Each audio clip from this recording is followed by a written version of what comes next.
Hello students, आज के इस वीडियो में हम डिस्कस करेंगे नॉर्टन्स थ्योरम।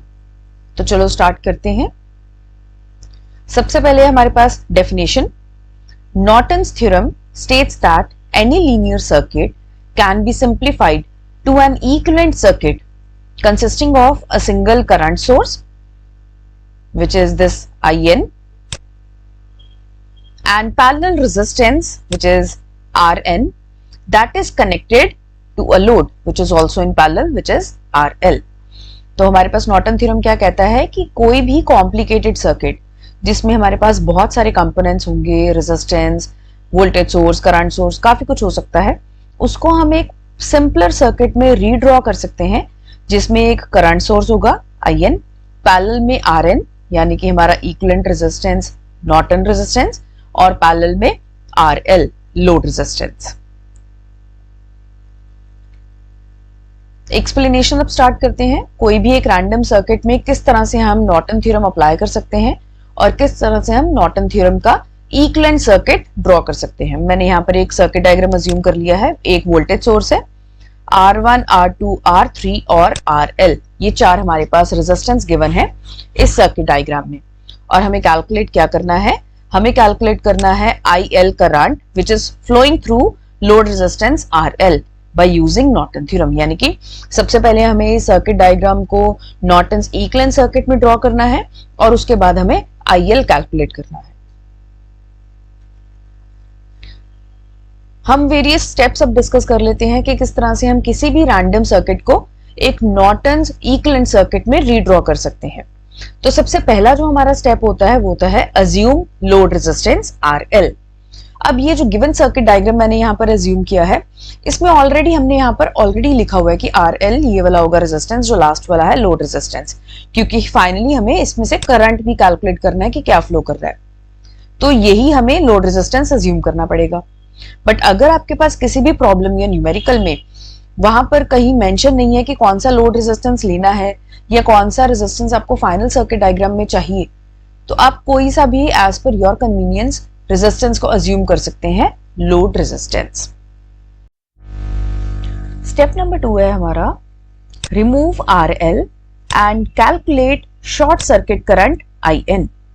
तो हमने यहाँ पर लोड रेजिस्टेंस को रिमूव कर दिया है और लोड रेजिस्टेंस को रिमूव करने के बाद हमें यहाँ पर शॉर्ट सर्किट करंट को कैलकुलेट करना है विच इज IN। उसके लिए सबसे पहले हम यहाँ पर टोटल करंट कैलकुलेट कर लेते हैं, कैपिटल I, क्योंकि एक बार अगर हमने टोटल करंट कैलकुलेट कर लिया उसके बाद यहाँ पर तो सिर्फ करंट डिवीजन रूल ही अप्लाई होना है। और IN क्या है हमारे पास? Current flowing through resistance R2। तो चलो सबसे पहले हम टोटल करंट कैलकुलेट कर लेते हैं I। As per Ohm's law, I is equal to V upon R equivalent। तो ये हमारे पास R equivalent is nothing but जो हमारा ये सर्किट डायग्राम गिवन है उसका टोटल रेजिस्टेंस होगा R equivalent, और V वोल्टेज है हमारे पास, एक ही वोल्टेज सोर्स गिवन है तो दिस वोल्टेज V। अब इक्विवेलेंट रेजिस्टेंस की बात कर लेते हैं। सबसे पहले हमारे पास है R2 और R3, ये दोनों पैरेलल में कनेक्टेड है। क्यों? क्योंकि पहला टर्मिनल आपस में कनेक्टेड है और दूसरा टर्मिनल भी आपस में कनेक्टेड है। तो R2 is in parallel with R3। क्या बनेगा हमारे पास? R2 R3 divided bye R2 plus R3। और ये जो पैरेलल कॉम्बिनेशन है ये R1 के साथ सीरीज में कनेक्टेड है। क्यों सीरीज में कनेक्टेड है? क्योंकि सिर्फ एक ही टर्मिनल R1 का इनके साथ कनेक्टेड है, जो दूसरा टर्मिनल है वो आपस में नहीं कनेक्टेड है, वो वोल्टेज के पास जा रहा है, यानी कि ये सीरीज कनेक्शन है। तो सीरीज में क्या होता है हमारे पास? R1 प्लस R2 और R3 का पैरेलल कॉम्बिनेशन। तो ये बन गया हमारा R इक्विवेलेंट। अब हम अप्लाई कर देते हैं करंट डिवीजन रूल। आप पिछली मेरी वीडियो चेक कर सकते हो जिसमें मैंने करंट डिवीजन रूल और वोल्टेज डिवीजन रूल डिस्कस किया है। करंट डिवीजन रूल का फॉर्मूला क्या होता है हमारे पास? Current flowing through any branch is given as the resistance of the opposite branch divided by the total resistance multiplied by the total current. तो हमारे पास यहाँ पर IN is nothing but current flowing through R2। तो क्या formula होगा?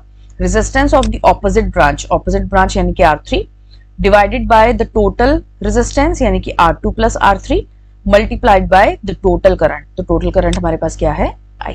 इस तरह से आप किसी भी गिवन प्रॉब्लम में अपना IN कैलकुलेट कर सकते हो बहुत इजीली करंट डिवीजन रूल लगा के, या फिर सिंपली ओम्स लॉ लगा के, या कोई भी और मेथड जिसमें भी आप ज्यादा कंफर्टेबल हो।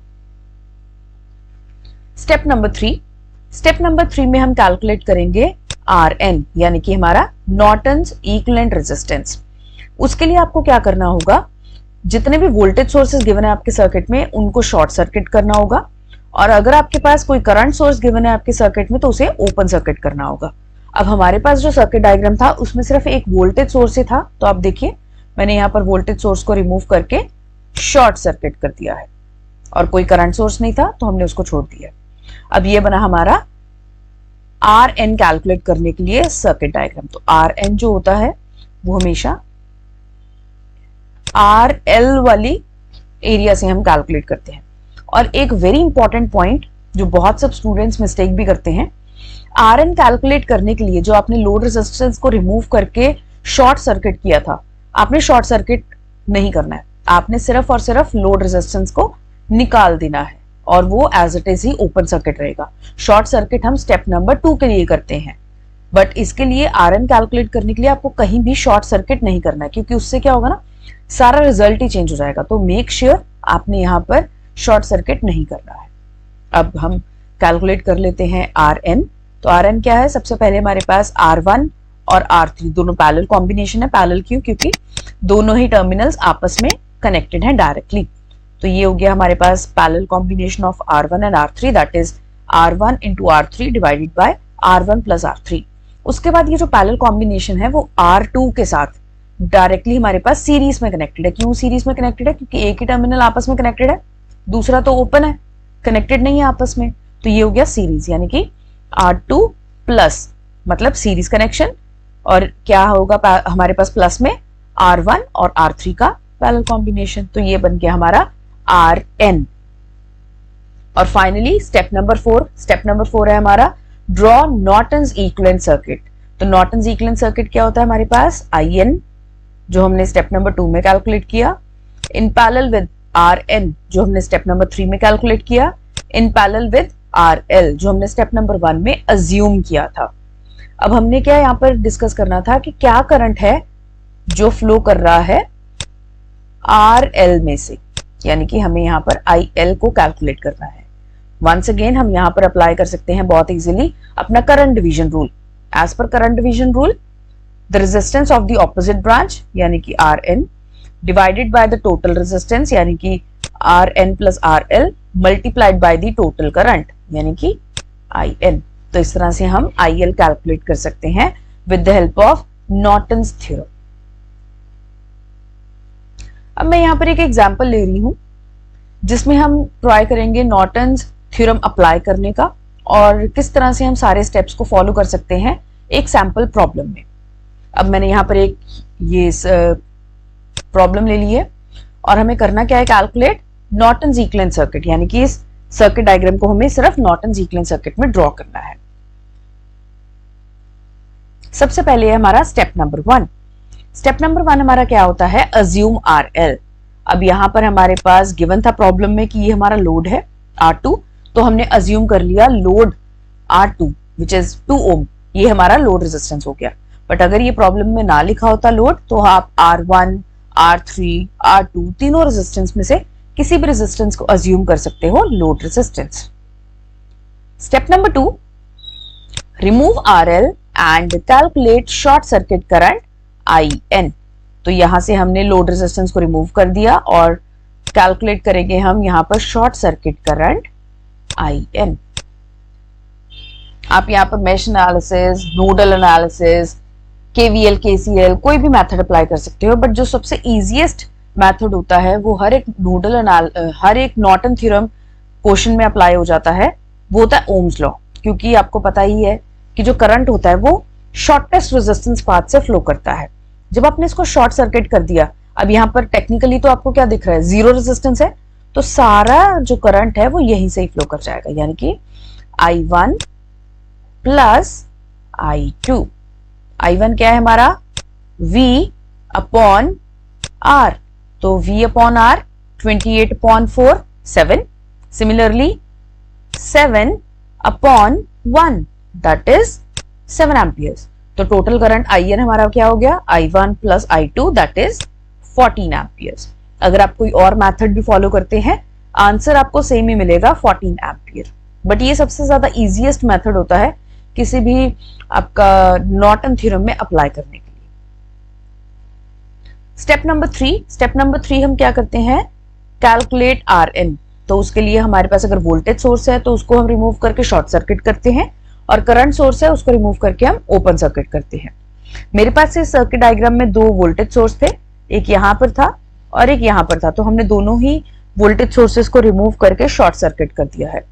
वंस अगेन जो मैंने आपको एक पॉइंट बताया था कि RL को जो हमने रिमूव किया था शॉर्ट सर्किट करंट कैलकुलेट करने के लिए, अब आपने शॉर्ट सर्किट ना करके सिर्फ RL को रिमूव करना और उसको ओपन सर्किट रहने देना।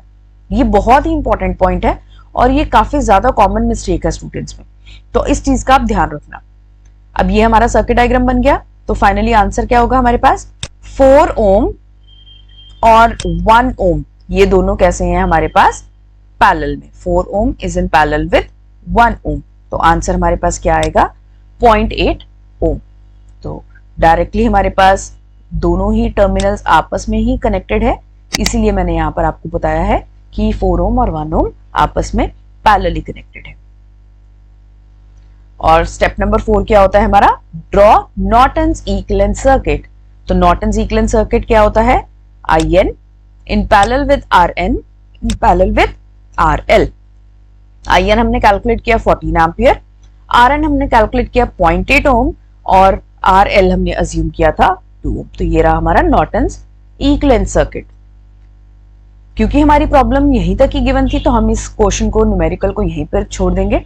बट अगर आपके पास क्वेश्चन में ये गिवन हो कि आपको अब इसके बाद फर्दर लोड रेजिस्टेंस में से करंट कैलकुलेट करना है या उसके अक्रॉस वोल्टेज ड्रॉप कैलकुलेट करना है या कुछ भी और, तो आप इसी सर्किट डायग्राम में बहुत इजीली अब आप अप्लाई कर सकते हो करंट डिवीजन रूल, या फिर आप ओम्स लॉ अप्लाई कर सकते हो, कोई भी फर्दर जो आपके पास अननोन वेरिएबल है उसको कैलकुलेट करने के लिए।